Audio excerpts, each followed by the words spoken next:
This episode of the Beauty Industry podcast was brought to you by Beauty Events Hub, a hub for searching and advertising events in the beauty industry.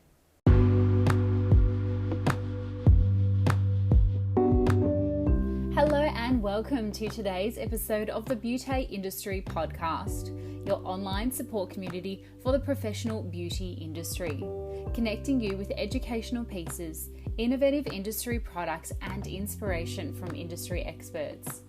I am your host, founding director of Beauty Industry, Tamara Shaw. After much request throughout today's episode, we are exploring the world of injectables. Our guest is Amy Wright, who you may know as Cosmetic Nurse Amy if you already follow her on Instagram.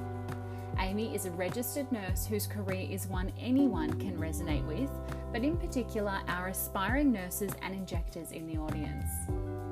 Amy started her injecting career in Perth in a private clinic in a traineeship studying under a nurse practitioner who had come from England to open her own clinic in Australia. From here, Amy travelled around injecting in various parts of the country, including Melbourne, Queensland and Sydney, to finally settle back into Melbourne where her family is and open her own practice in Eltham, Victoria, aptly named Eltham Cosmetic Clinic. Amy stepped out of the clinic in the middle of a busy day of injecting to shed light and insight into her work, dedication and the passion it takes to come out the other end of a nursing degree and become an injector.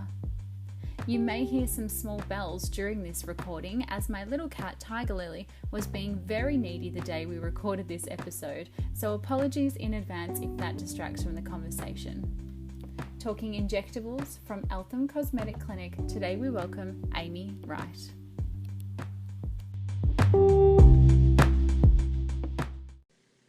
So thank you, Amy, for joining me on the podcast today. Thank you for having me. My absolute pleasure. You've been running around this morning doing lots of treatments, so I really appreciate your time. It's really beautiful that you could join me. Oh, you're most welcome. Thanks for having me. Pleasure. So let's start at the beginning of your career. Mm-hmm. When did you decide you wanted to be a nurse? I think it was, I kind of always had a carer sort of background, I suppose. I think nursing is one of those vocations that you kind of dream about from even as a little child. I was one of those little kids that had all my teddies seemed to have broken arms and legs and wound dressings, and everybody was sick and everybody needed help, in all my little games as a little kid. So I think you kind of gravitate towards things like that sort of naturally. And then I got into uni eventually. I got a second or a third chance or third round offer, they call it, I think, when you're not I just was not straight in. That's that was the main thing. I didn't get the high enough score to get straight in, so did what I do best and wrote a really convincing letter and fantastic, sent 10 or 11 of those off, and here I am. But I think pretty much always if I couldn't be a dancer, I wanted to be a ballerina, which that didn't work out either, so here I am. Amazing. Well, I wanted to be a ballerina and that didn't work out for me either, so here I am. Exactly. Well, I think if you're not intensively training when you're about 4, I think it's not going to happen for you, unfortunately. So. Yeah, correct. So we ended up in the beauty industry. How funny is that? Yeah. So when did you realise that you wanted to become an injector from the kind of nursing arm and branch that you were already in? I think even before I must have been just really, really just even starting uni, I became interested in just injectable procedures, because way back then, that's probably nearly 11 years ago, injecting wasn't cool. It was really, really not that well known. It wasn't as commonplace for people to just be having this or that done. And I really did seek it out because I thought it was really interesting, because I wanted a few little things done here and there to my own face. And I just kind of stumbled upon it, got really interested in it. I saved up all my pennies and I had some treatments done at a fairly young age. And I just always thought it was a doctor thing. It never really occurred to me that nurses can do that too. And then, halfway through my nursing degree, I started to spend some time with a friend of mine who was in plastics, and he said, we can teach nurses to do these things. And I'm like, no way. Oh my God. Imagine coming along and putting a needle in someone's face and causing alterations and being responsible for them myself. No way. So yeah, I just, saw a lot of videos, and there's a lot on YouTube that you can, a lot of different techniques and demonstrations, and yeah, I just used to watch tons of those, and obviously with him overseeing me, I was able to sort of get a bit of exposure to it, and yeah, and it's just such a contrast to nursing in hospitals, so which is angels' work, as I say, men and women who are doing that full time. I absolutely take my hat off to them. I lasted, I think, 2 years in the hospital system on the wards, and I got to say that is hard yakka. There are women there who've been full time doing that job for 20 years, and I lasted like 2. And I do miss it from time to time. I really do miss those really special moments you have with people who are truly unwell. But yeah, I sort of got wind that with the right sort of, if I could really, really find someone who would take me on and teach me, that injecting full time would be just so much fun. How could you even call that a job? Like, that's not even work. That's just like, imagine getting to do a super cool hobby every single day, Exactly. So yeah, I just found my way. So cool. And I love how you spoke about there, 11 years ago when you first started injecting, the landscape of the beauty industry and of the injecting industry is so different to what it looks like now. It's completely evolved, and obviously social media has a huge role to play in that, and obviously the likes of the Kardashians making it, love them or hate them, they've had a huge impact on just the accessibility of it, and yeah, to just show people that young women can do this too, and that little things that you don't love about your face can be modified in a a fairly temporary way, and yeah, it's just not. I liked it when nobody knew about it. It wasn't cool back then. It was quite extreme.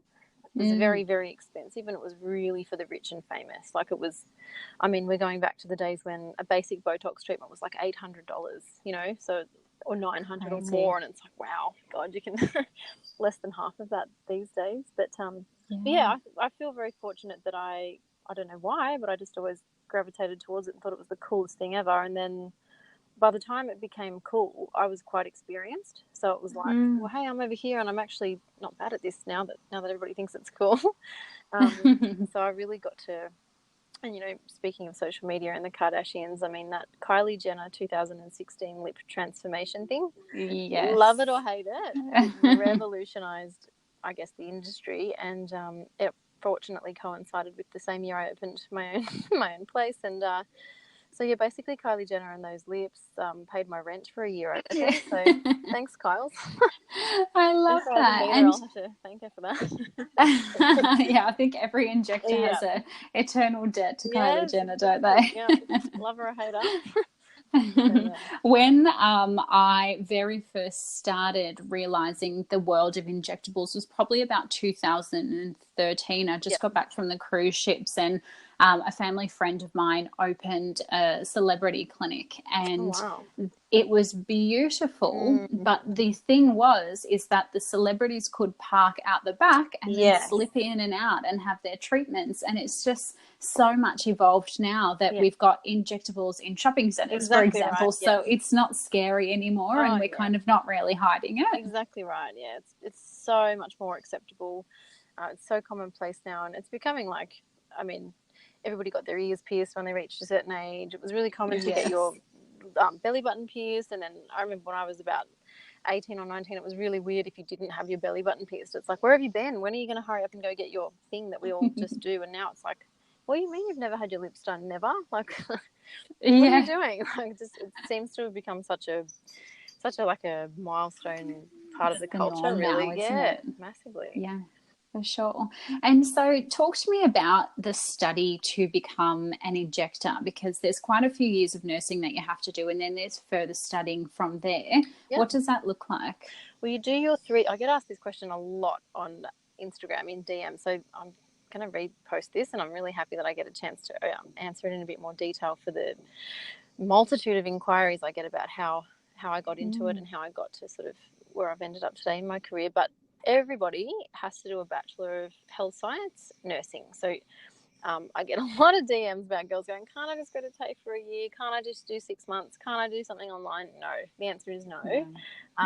We're quite firm on that. And even enrolled nursing, so in some states it's called EN, in some states we call it Division 2 nursing. It's just like a different sort of, I guess, classification of nurses who have a different set of responsibilities and things that they are and aren't allowed to do. So you've got to be a Division 1 registered nurse. I do believe now, and you might have some more understanding on this too, that there are ENs or Div 2s in some clinics that if they're medication endorsed, which is an additional certificate, they can actually do injectables while supervised. I'm not sure how. Yes, I've heard that. I think it might be a 3-year supervision or something. Yes, yeah. So I mean, so Div 2, technically I think Div 2 is 18 months at TAFE. And then your additional, because Div 2 nurses in a hospital, they can do lots and lots of things, but they can't give medications, they can't sort of monitor IV drips and stuff. That's a Division 1 nurse's role. So when it comes to injecting, that's a medication. That's a Schedule 4 medication that we need prescription for and that you need to be drug endorsed. So, yeah, my understanding is in some places they're allowed to with doctor supervision.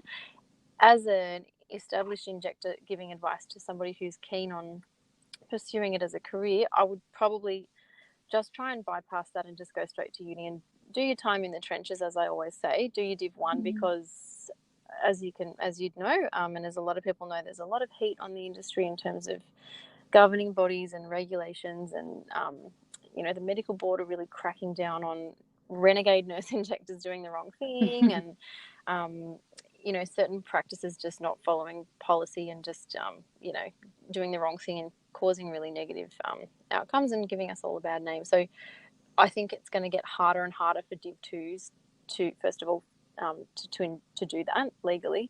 Second of all, if you're looking at getting into the industry, becoming an injector, you want that career for life. You don't want to invest all this time in your own education and development and further study and HECS and all the stuff that goes into building this career, because if they turn around and change the laws, you're going to have to go back and study anyway and finish your Div 1. And the other thing is to gain employment as an inexperienced green injector is actually quite challenging.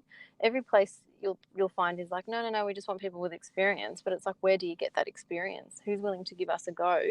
We've got our certificate, we're qualified, but who's going to let a brand new injector just start injecting within their practice?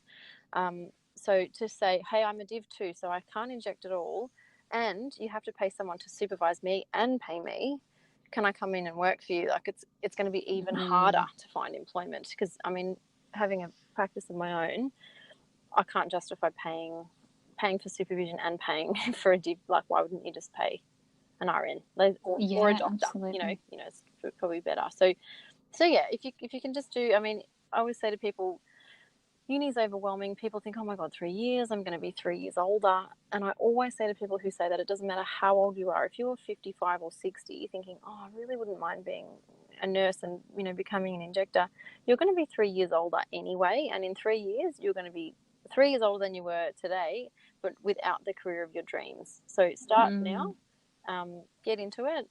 Life experience makes you a better nurse anyway. But yeah, so that's, sorry, I've digressed, but to get into your question, so do your Bachelor of Health if you can, Bachelor of Health Science. Div 2s can go back to uni and do a little bit extra to make themselves a Div 1. And then technically, and this is alarming, and I'm sure it'll change, one day, but technically Botox, or I shouldn't say that, anti-wrinkle injections and dermal fillers and injectable medications, because they fall under the Schedule 4 category, they're prescription only. So just like if I was nursing you in a hospital, you are my patient, you're lying in the bed, I can come in and say, hi, I'm looking after you today. The doctor's ordered this, and this medication, and I can actually give that to you. But if the doctor hasn't written a medication order or a script, I can't give it to you. Nurses can't write scripts, only doctors. So in every practice, everywhere in Australia, a drug can only be given to a patient if a doctor has seen that person, give them a consult, and written a script for that particular medication. So hence us needing to have doctors around all the time, us nurses to do this on our own. So amazing. So when it comes to getting qualified and getting signed off on it, injecting, technically, as soon as you've become a Div 1, you can inject all Schedule 4 medications, and that includes anti-wrinkle injections, toxins, and fillers. So, really, you don't officially, legally, formally have to have really any other training, which is really scary. So, yes. The other thing is that same goes if you're a doctor. So if, say, I was a doctor, I could literally call up a drug company that manufactures fillers and anti-wrinkle toxins and say, hey, I'm this super cool doctor. I've got a medical degree. Can you come on down and teach me how to inject this stuff? They'd literally pop in. They'd give you a 2-hour workshop. You'd have a few goes on some willing victims, and you'd get a certificate to say that you're qualified to inject this stuff. And that's a 2-hour workshop, having maybe 2 or 3 goes at it. And that's it. It's bananas. So hence all of the dissolving I do, hence all of the all of the things going wrong and all that kind of stuff, because I'm not doctor bashing at all. Nurses do it too, but technically, if you really want to look at it, anyone can go do their 2-hour little thingy, get their little certificate on the wall, and off they go. So when you're asking what formal qualifications you need, the actual answer would be to be an RN who's registered, or to be a doctor, really.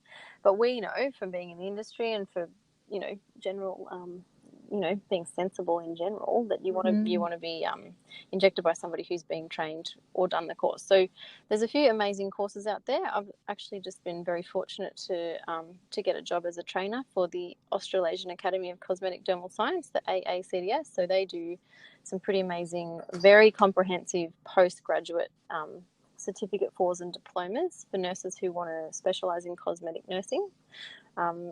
You can also go to the CPD Institute, and they offer more specific, much shorter courses tailored to specific sort of treatment. So you can go to the CPD Institute and pay to do like a week workshop, and that's just specifically focusing on, say, lip filler. And you can go and attain those additional qualifications specific to our industry that way. So you can commit to like an advanced diploma or certificate. That's a 1-year course, and that's quite comprehensive. That's going to take you in through mole removal, advanced dermal therapies, using lasers, even assisting plastic surgeons. The role as a cosmetic nurse is actually very varied. So those courses are really good for making you a really great all-rounder. I always say to people asking me this question, do you want to be an injector like me, excuse me, or do you want to be a cosmetic nurse? Because cosmetic nurses are doing those really, really deep chemical peels that are like, basically you're treating the wound like it's a 3rd-degree burn. They're really, really invasive. They're quite risky. You've got to be a nurse or a doctor to be doing them. They're really fantastic, but they're in, those sort of higher-end clinics. They can be doing like I said, mole removal and a full spectrum laser treatments, or even some RNs have roles, alongside plastic surgeons, kind of acting as their right hand, doing their admissions, their discharges, their wound dressings, their follow-up, and also scrubbing in on their plastic surgeries that they perform. That's another really common role that RNs move into when they've come from a surgical or peri-op background. So a nurse who's been working in recovery or anaesthetics in a ward, in a hospital environment, wants to get into cosmetics. Just a heads up, ladies, the surgeons love it. So if you've got any operating experience or any peri-op experience at all, you do really well in an environment like that, because you're familiar with that sort of department, and also you're your way around some surgeons in that way, and the way they sort of operate. So so that's another sort of avenue. But I was really fortunate to I actually enrolled in the AACDS that's in Perth, because they've got a Perth campus. And about 2 or 3 months into the advanced diploma of cosmetic nursing, I was very lucky to have one of my my desperate attempts to gain employment in the industry was taken up by a wonderful woman in Perth, and she took me on as like a trainee, and it was like a 12-month intensive sort of traineeship just under her, just working really closely with her every day for a year, and basically getting chucked in the deep end. So I learned everything, that's where I started. But nowadays, to find somebody who's literally going to take on a completely green person who's never injected at all, who hasn't done any of the additional certificates that I mentioned before, and who hasn't gone to the academy, I'm sure it's out there. And if you want it as much as I did, you'll send 10, 15, 20, 30 resumes and emails. You'll follow up, you'll call, you'll rock up to the clinic, you'll do all those things that that we do when we're chasing something we really want. And in the meantime, you can you can just keep watching YouTube, keep understanding the space, keep doing those little courses if you can. But it can be, to get a start for a brand newbie, it can be pretty challenging, I have to admit. Can be difficult. Yeah. And as you said there, the industry is now becoming more and more regulated. And I think definitely as we move into the kind of 2020s, I think the cosmetic industry is definitely going to be looked upon more specifically. And I love how you were saying there that, a doctor can go and do a 2-hour injecting course with a brand and then come out and be injecting the next day, because one of my friends actually said to me, my dentist has started offering anti-wrinkle and filler. Should I go there? And I said, well, look, would you go to a doctor for your teeth? No. Exactly. So would you go to a dentist for your injectables? Probably not. Thank you very much. I do think, there's always some, the niche sort of people out there who are kind of, who are good at wearing a few different hats and they have actually really honed their skills before they start offering it to their dental patients. But it's exactly the same thing, because they've got prescribing rights, because they're dentists. They can prescribe medication, and our dermal fillers and our toxins are S4s. So they're like, cool, I'm just going to order in some of this cool weird stuff, and I'm going to do. Off I go. But yeah, there's been quite a lot of mixed reviews on the things. I have to say, I do find those ads on Facebook for pop in and get your teeth whitened, and I'll also do some lip filler for you. I find it a little bit disturbing. And I had a bit of a record month. I think it was October last year. I had a record month of the number of Hyalase procedures, which is the drug we use to dissolve filler, specifically from a dental practice. So it was it must have been a special that was run, and then a month went on and everybody had all these crazy results, and then they were like, right, let's go and get this fixed. And doing that can end up, you think you're saving $20 or $50 or $100 here or there, but the Hyalase procedure isn't a cheap one either. That can cost hundreds. Plus, it's really, having it dissolved can be really uncomfortable. It can really, really hurt, and it causes a lot of swelling. So, not a nice experience. I say just pay to get it done properly the first time. Save yourself the trouble. 100% agree. And talk to me about what it was like treating your first ever patient. How nervous were you? What kind of job did you do? Oh, God bless my little self. I just, I'm sure everyone says this about their first day on their job, but fake it until you make it. Because I was so interested in the industry for so long before I was actually injecting myself. I think I had quite a lot of knowledge, but knowledge is one thing, and talking about it and reading about it, knowing a lot about it is very different to holding a needle in your hand and physically, injecting it into someone's face. So that day was, I was just really, really thrown in the deep end. And at the time, I really hated it. I was just anxious all the time. I would just, because as you know, with these injectable treatments, we do them and things like okay on the day, but it takes 2 weeks for these toxins to kick in. So I'd be like, holy crap, I hope when they come back in 2 weeks everything's okay. And it's really, really stressful, but you just have to stick to your protocols, keep it so simple, stick to the basics, do what you've been taught to the letter, and don't stray outside of that. And I was very lucky in that my boss, the nurse practitioner who trained me, was she had these set protocols, and she's like, if you inject this way, the way I'm showing you, you can't go wrong. The only thing that can go wrong is all the other things that can go wrong, but not your injecting.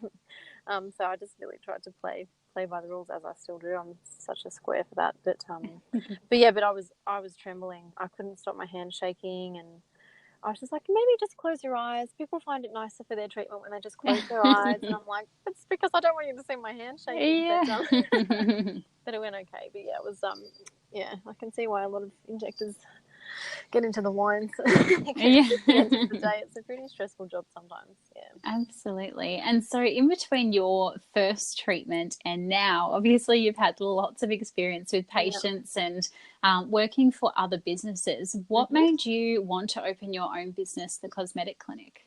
I think I was pretty lucky to sort of cruise around and work in quite a variety of clinics, because I was sort of always moving interstate, and once you've got a few years of experience, you can then be a contractor, so you can kind of come and go in clinics, and I was lucky to sort of be there in the beginning when a few were just opening, so they were startups, and so I sort of watched as these women kind of battled out opening their own clinics and kind of what they went through. And at the time I was like, stuff that, I've got zero interest in having my own clinic. That's appalling. I never ever want to go through what you're going through. But I think I just saw, working in so many different places, like I said, there's just so many different ways of doing it. Like so many, like any business, like you can go into 15 different cafes and every single one of them is different. The vibe is different. The emphasis is different. The ethos and the culture of the staff is completely different.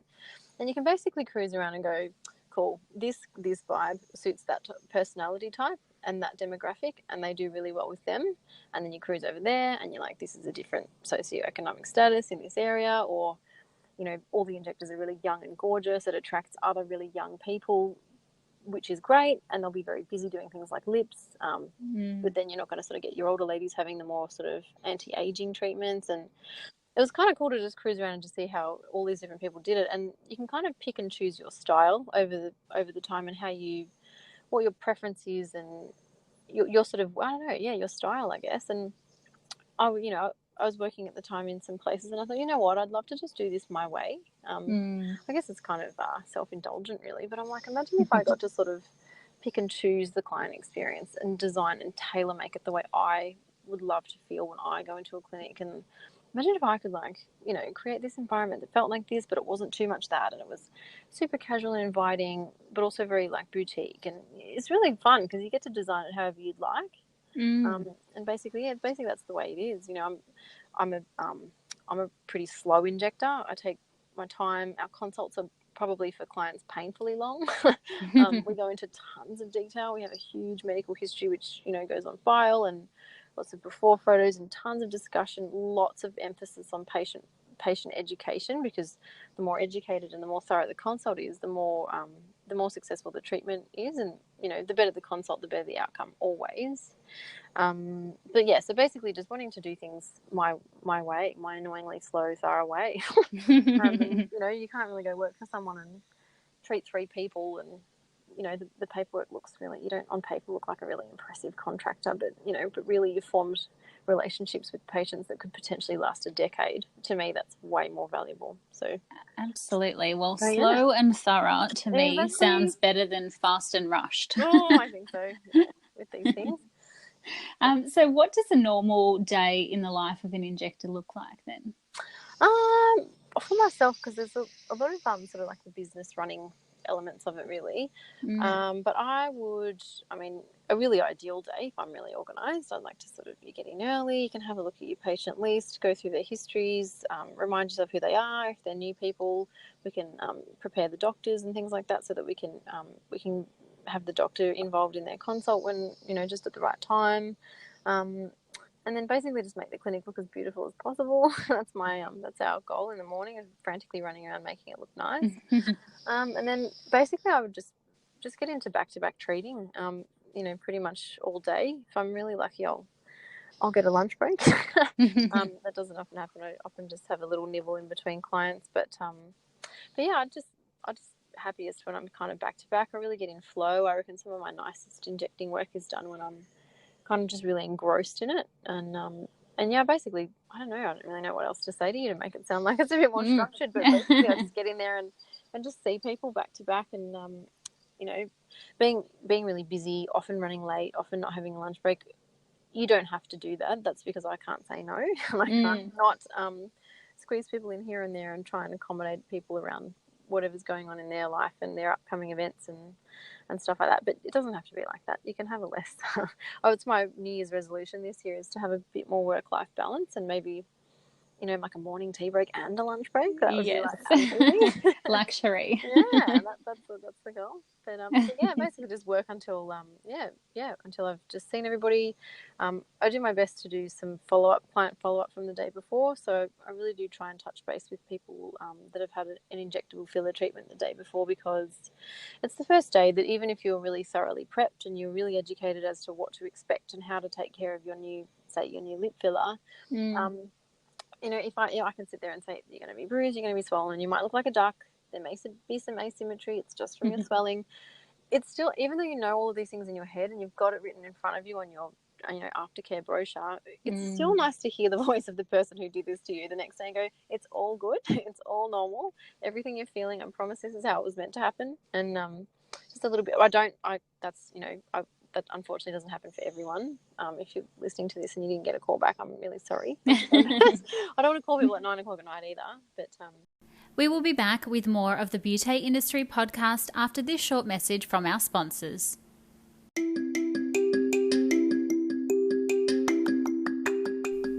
Are you sick of seeing industry events days after they've been hosted? Beauty Events Hub is an online hub to make sure you never miss an industry event again.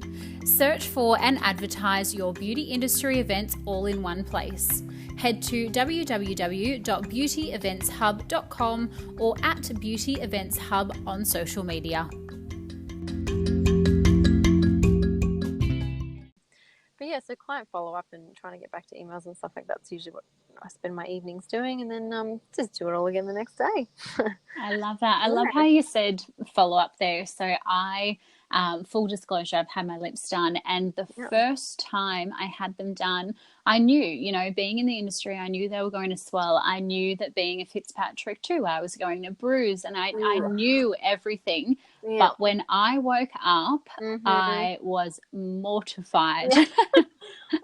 Absolutely mortified. They were so swollen. They were so bruised. And just, I love that you've said that, even if you know it, I'm still going to try and call you. Yeah, because it's like anything. It's like, are you sure it was meant to be like this? And you can't prep yourself for how your face will look. And also too, I always say to my girls and boys in the morning, the first thing when you wake up in the morning is when you're the most swollen anyway. So because of the way our circulation is when we're lying flat, it's really easy for the heart to pump blood up to your head when you're flat. That's why we fall flat back when we pass out, because your body's going, I need to get more oxygen to your brain ASAP. So you flatten out. That's your mechanism. But even, people often wake up with puffy lips in the morning when they haven't had filler. They go, I love my lips in the morning. They're all full of fluid. Or people wake up and they go, my eyes are so puffy in the morning when I wake up. It's because of the extra fluid getting to your whole head overnight.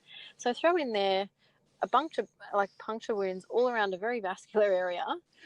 Pop in some hyaluronic acid, which loves water and loves having a good old swell at the best of times. And you're going to wake up with lips that look like you've had 2 or 3 more mils than you actually have. And it's really alarming, especially for people who are really, really interested in that natural look. I could have used my most natural filler ever.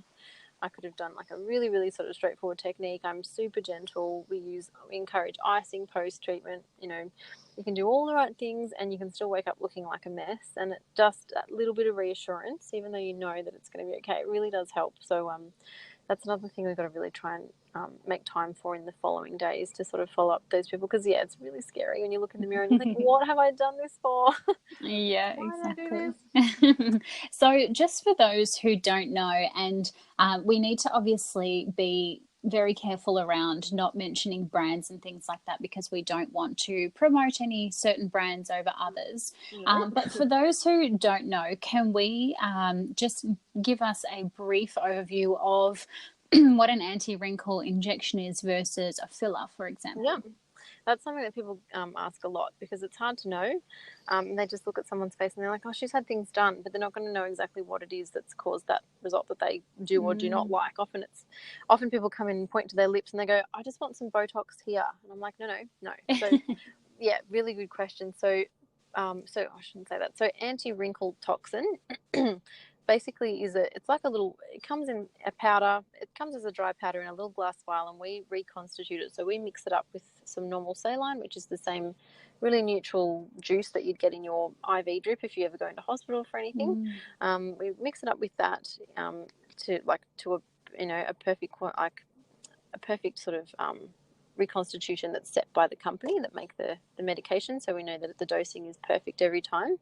And basically this I'm trying to be really careful. Basically, the anti-wrinkle toxin that we inject is very, very strategically injected into certain muscles of the face to bring about, I don't want to say paralysis because it sounds scary, but immobilization, or I like to say just putting the muscles to sleep. So the toxin is going to be used in muscles of the face to put different muscles of the face to sleep, to stop them from moving and contracting, because at the end of the day, it's that movement and contraction and expression repeatedly that's causing the little lines and wrinkles to form in the surface of the skin. So it's a bit of a myth or a misconception that toxin treatments or injectable treatments erase and vanish and take away lines and wrinkles. They actually have nothing to do with the surface of the skin. They're actually acting on the muscles beneath the skin that cause the lines in the first place, and it relaxes those, so the surface of the skin gets a chance to heal. So I like to sort of explain lines and wrinkles in the surface of the skin that we can see. You've got to think of it as a wound. So it's kind of like a superficial wound in the top layer of skin. If you had a little scratch, it's not going to take long. If you keep that area of the skin still, it's not going to take long for you to heal that little scratch away. If it was a deeper wound, it's going to take a little longer of you being nice and gentle and careful and keeping that area still and not bending and creasing the skin around the wound for it to slowly fade away. So that's kind of how I describe lines and wrinkles. So really, really young people coming in having toxin treatments to say their frown in between their eyebrows, or when they lift their eyebrows up, the lines that run along the top of you, like throughout your forehead, and they're often the pesky lines that cause that makeup to settle on your forehead that everybody hates. And then the lines around the eyes, for example, when you do a really big smile or you're squinting in the sun, the lines that radiate from the corner of the eyes back to your hairline, that direction. These are sort of the most commonly treated area with the toxins. And when you think of toxin, you think of wrinkles and lines caused by movement, whereas the fillers are a completely different kettle of fish. I describe those as like a sterile injectable gel that comes in pre-filled 1 ml syringes. So, and basically we just attach the sharp pointy bit that we don't want to look at the end of that needle, and we basically administer the gel anywhere in the face that is in need of some volumizing. So when you think of, I like to describe, like when you're thinking of dermal fillers, you've sort of got to think about what's missing and what we're trying to put back. So for example, if you'd like your lips to be a little fuller, a little more plump, a little more hydrated, or if you're someone who just was never born with a very full pout, that's where you'd use a very thin sort of serum-y or honey-like consistency filler, and it would be injected into the lips themselves. And that's kind of how a filler would work there. If somebody had gone through dramatic weight loss, if they'd been through an illness, or if they were just a really slim, sort of quite a skinny, low body fat person, and their cheeks are a little bit hollow, or they've got like hollowing under the eyes, anything that's, where volume is missing, we can replace that volume by using a filler, injecting it into that area and causing the skin to lift and inflate and to sort of mimic the structures under the skin that should have been there doing that job in the first place. So I use that sort of description to describe the different types of filler, because it's like, how come one place is selling this filler for this much, but the other filler, it's like it still says 1 ml, but why is theirs 800 and the other one was 350? Because the fillers aren't created equally. So like I said, for the lips, what we're trying to mimic by injecting lips is lip tissue. You don't want to look like you've got a bulky, bony, firm lip. You want to look like if you were to push someone's lip with your finger or give them a kiss, that it feels soft and plumpy and lovely like a lip, like somebody was blessed and born with really nice lips. But conversely, if you're trying to create beautiful contoured structured cheekbones, or if you're trying to create a really striking sharp jawline, you want a filler that's going to mimic bone, because it's bone that we're wishing was there, that we're trying to mimic. So we'd choose a filler that's a lot thicker, a lot more sort of like toothpastey or concretey when you're injecting it. But when it's injected and when it sets, it's going to look under the skin like it's a bone. As you can imagine, if you put that sort of really soft lip filler in the jawline, it's not going to do anything. You're not going to be able to see it. Conversely, if you put the bone filler into someone's lip belly, you're going to get a really rocky, bony, firm, hard, projected-looking lip, which is not what we want. So if your emphasis is the natural result, we have to assess what's missing from the face and then pick a filler designed to mimic or pretend to be that. So that's basically the fillers. So there's a huge spectrum of different thicknesses of fillers. They're all designed for different areas of the face. Some are sort of interchangeable, and you can sort of share them around a few different areas. But the idea of relaxing muscles to stop wrinkles forming, and the idea of injecting a gel into the skin to lift it up and create a different look, they're very different treatments. But they often, as you say, they get put together, because people don't really realise. Fantastic. And I love how you said that. My dad, and I'm sure it's men, bless them, but often say, oh, you've got all these anti-wrinkle injections in your lips, and you're like, that's not correct. Exactly. It's really You're not cute. talking terminology here. Yeah, exactly. Yeah. Well, they're pointing to like their people often point to the line between the end of their nostril and the corner of their mouth, and these are labial fold, and they're like, I just want to Botoxes, and I'm like, you look like you had a stroke. Yeah. If I put a muscle relaxant in that area, you don't want me to do that, please. That's when you have to be guided by the expert and not just be guided by the patient. As I mentioned before, I have been treated with injectables, and I've had my lips done twice now. Obviously both with filler. The first time was really, as I said, I woke up so swollen and bruised, and it was just a nightmare for me. They didn't go down for about 4 weeks, and I was sending, of course, selfies to my friends going, is this normal? Because I was the baby of the group who hadn't had anything.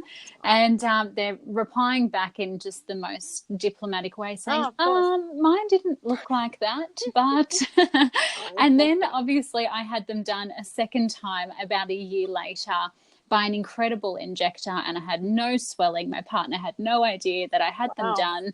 And so there are obviously people in the industry who are a little bit better at it than others. What, in your experience and your opinion, does it take to be an amazing injector over an average injector?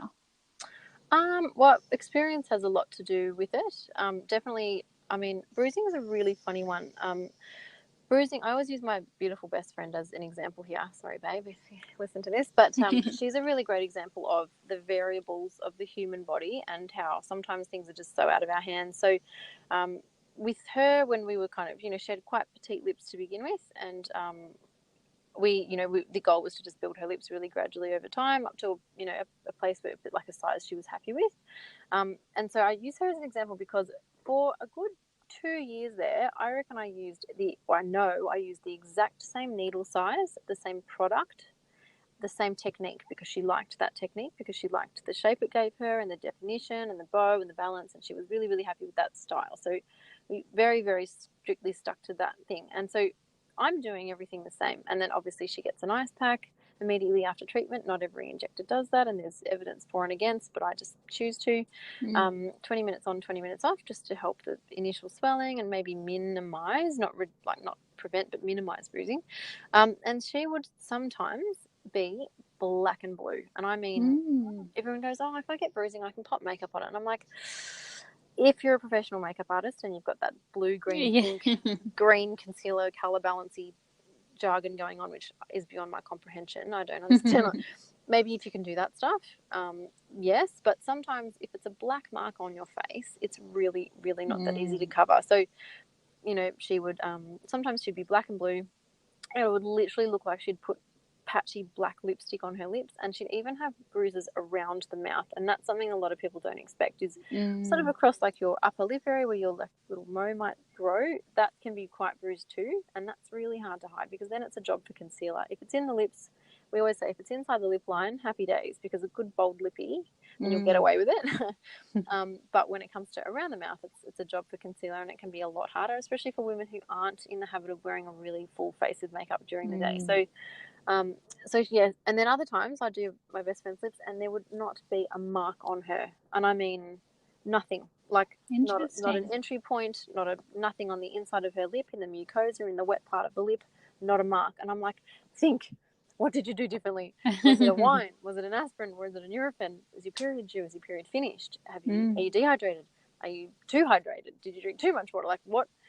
Try and think what you did differently, and we just couldn't come up with it. So it's just that varied. Even if all the variables are, all your stars align, everything that you can control, you've controlled. You've not had an aspirin in the last 72 hours. You've not had a Nurofen. You've not had wine. You've not, you do everything you can, and you can still be black and blue.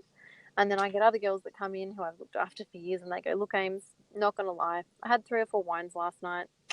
It is what it is. And I'm like, okay, cool. I'm happy to go ahead, but you're sort of accepting that you're probably going to be pretty bruised. And for whatever reason, they get away with it, and they haven't got any bruising at all. So it sort of isn't always an injector skill. It can just be completely varied by the person themselves. It could be they're on a medication that they forgot they're on that makes you prone to bruising. Some people are just mega prone and others aren't. So it can vary treatment to treatment, even with the same person, with the same size needle and the same technique. So that's my little anecdotal proof that then, you know, I'm not a butcher. I'm not being a savage. If you do bruise, it's not because I was rushing or being rough. It's literally just how it goes. But yeah, sorry to digress again. But the difference between a really good injector to me is consultation, and it's in the education of the patient and how much you care to make sure they understand about what's really happening. Every single time I get a new, and it's kind of like for business owners and other injectors out there trying to establish a client base, when somebody comes to me who's had injections before, if they've had, say they're coming to me for lip filler, I'm just using lip filler because it's a super common procedure. If someone comes to me to get their lips done, and obviously on my form, which is ridiculously long, sorry guys, they say that they've had it. Yes, I had it done 2 years ago, and I had it done 18 months ago, and then I had it done 3 months ago. I want to know quite a bit about that, but most importantly, why if you've had it done before, what brings you here? What did you not like about it? What went wrong? Can you tell me about your experience and how you found the results of those? And if somebody says to you, oh, it was you know, the results were really good, but I had a horrible time because I had a bruise. She was really bad. And I'm like, oh, the other injector, bless her, might have done the best injecting job in her life. She might have been gentle, her technique was good, the shape was nice, but she didn't explain to the client properly that she can be bruised. So the client thinks that's an adverse event, and she thinks that injector's been rough or done something wrong, when actually it's just a normal part of the procedure, and it's not a reflection on how good she is. So usually when someone comes to me from another injector, there's going to be a complaint or something they've disliked, and 9 times out of 10 it's just a fail in the consult, and that's all. Somebody goes, oh my god, it was horrible, I had a really bad time. I'm like, oh my goodness, what happened? I got a cold sore. And I'm like, well, that can happen. Normal. That's absolutely something that can happen. At our clinic, we have a policy of every single person, if they've had a cold sore even one time in their life, you know, if you were 2 years old, you've got to take antiviral, you know, oral tablets to prevent a cold sore outbreak, which can be triggered from the trauma of the needles going in your lips. But do you see what I mean? So this injector, I'm feeling this girl's lips, and they're perfect. She's done a lovely job. It's wearing away symmetrically, so she's used a good product. This poor injector's had no reason to lose this client, other than perhaps for one reason or another she just failed to sort of mention that part of it and just wasn't probably as thorough as she should have been. I think the more they understand about the outcomes, it builds relationships with the client anyway. But, you know, if you can really manage their expectations, if you can promise realistic outcomes, it's all in the consult, really. I mean, it's the technique. You can inject for 10 years, and then somebody can come along and learn for 6 months and be better than you. The technique you can teach, and you can learn, and you can hone. You can't teach personality and rapport building, and you can't skimp on a consult. Even if you're pressed for time, run late rather than run into trouble because you've left something important out, because either something will go wrong or you'll never see that person again, or both. So yeah, that's about it. Yeah. I think that's probably the most important thing. Amazing. When you're treating, obviously there is a very subtle line between overdone and natural.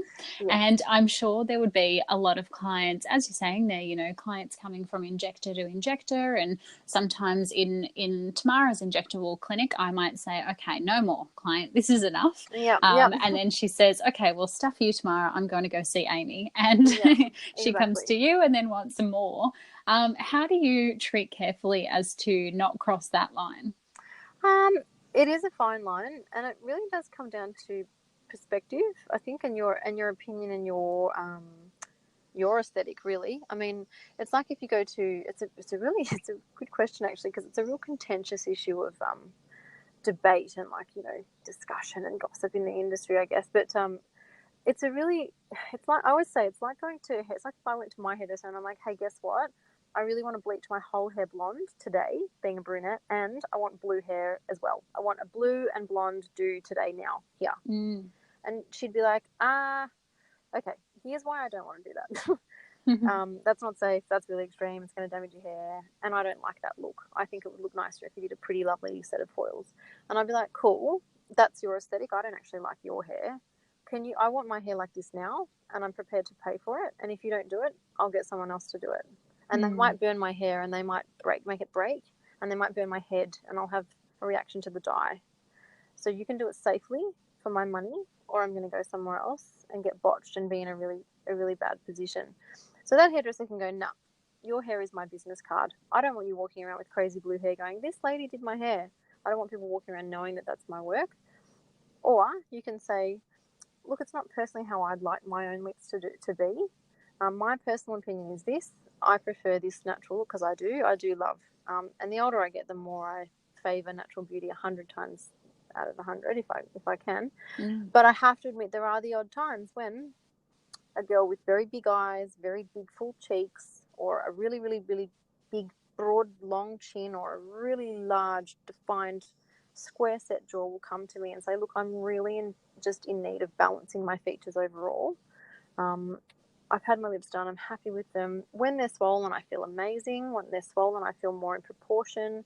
And I'd say, look, okay, for you, in your case, in this individual time, I totally get what you're saying, and I agree. It's all about proportion and symmetry and harmony with the rest of your features. And in her case, yeah, I'll indulge her and we can do quite full lips if that's what she's after.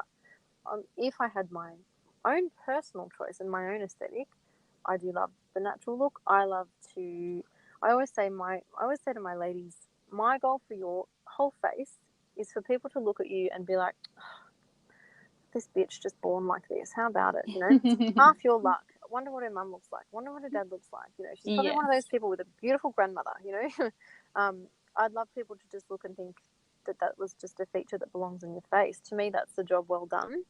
And I've got clients who've been having treatment for years and years and years, and their own partners have no, like you said with your partner, you know, they don't really notice as such because it just looks so organic to your face, and that's a massive testament to your injector, and that's the goal. But yeah, it's obviously 2016 was the year of the Kylie Jenner transformation and $1 billion worth of lip kit sales off the back of it, and you know, trends will come and go.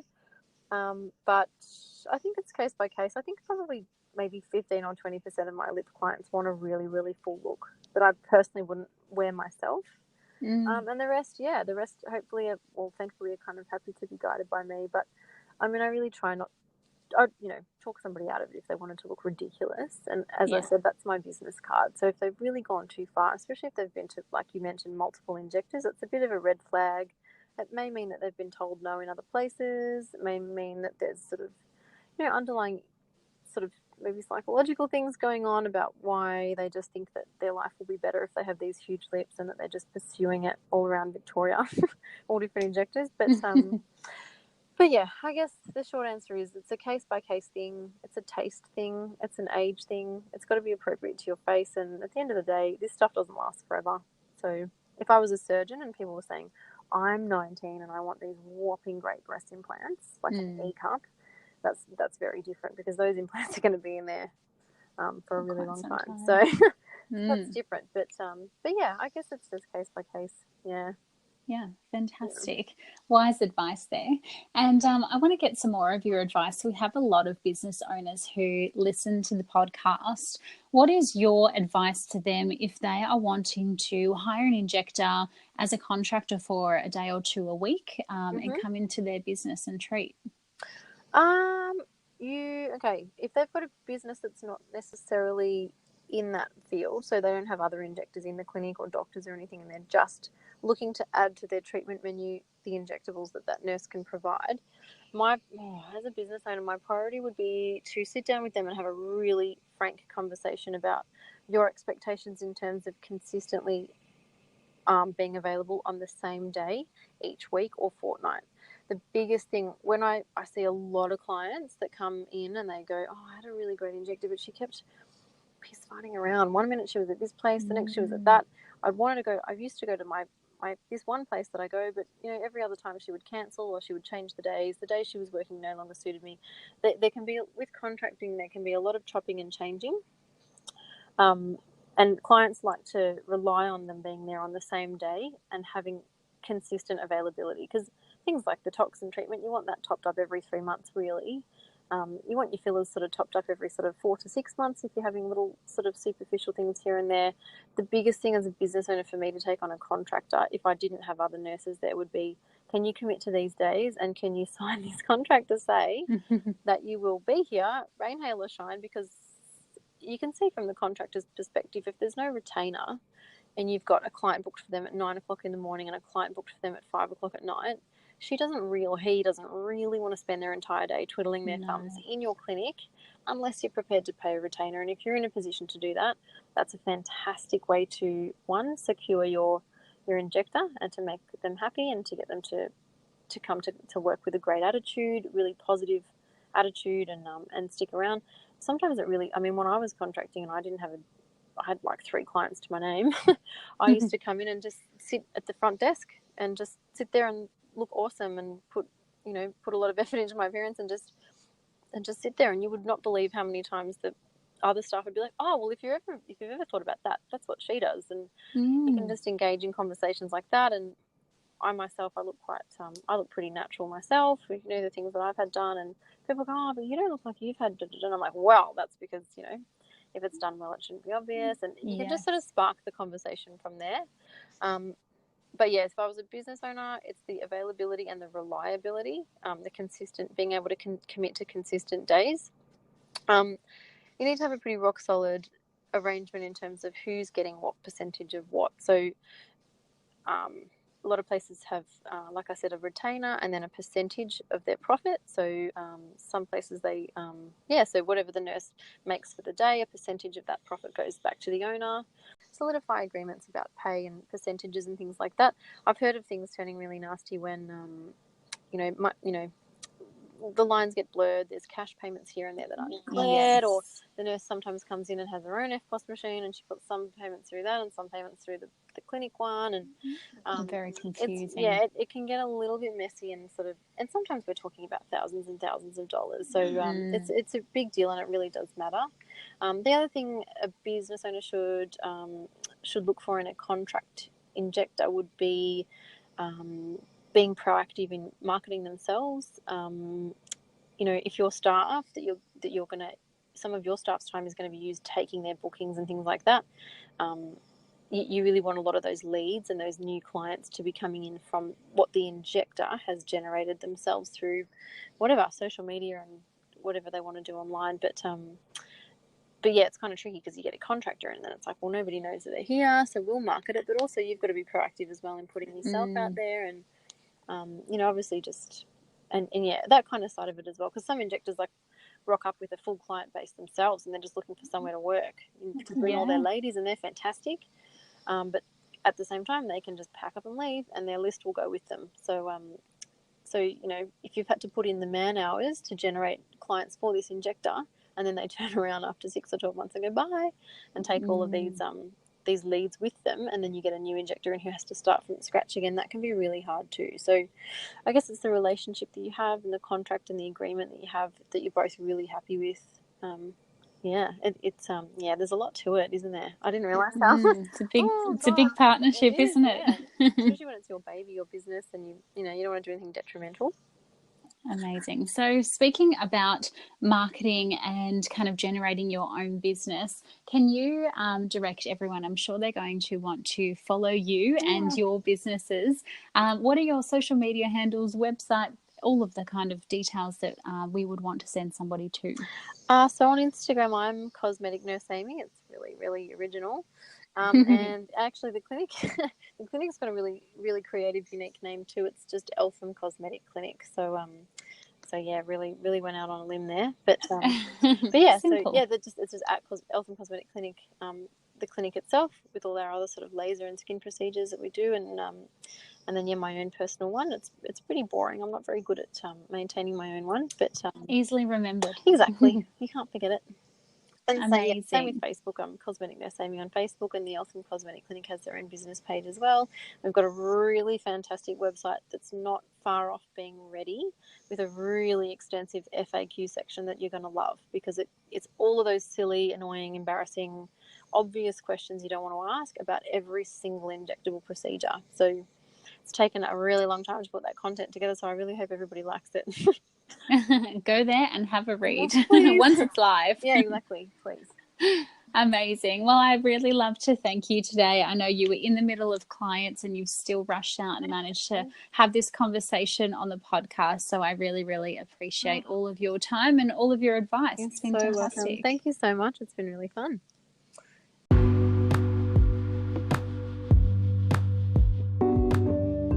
I so hope you enjoyed the conversation with Amy today. I could certainly listen to everything she says, as she spares no details and has provided me with so much insight into the world of injecting. There is lots more conversation happening in our Facebook group, Beauty Industry Community, so do feel free to join if you want to be on the inside. On another note, our Beauty Brunch Gold Coast event is happening on Sunday the 10th of March at the QT.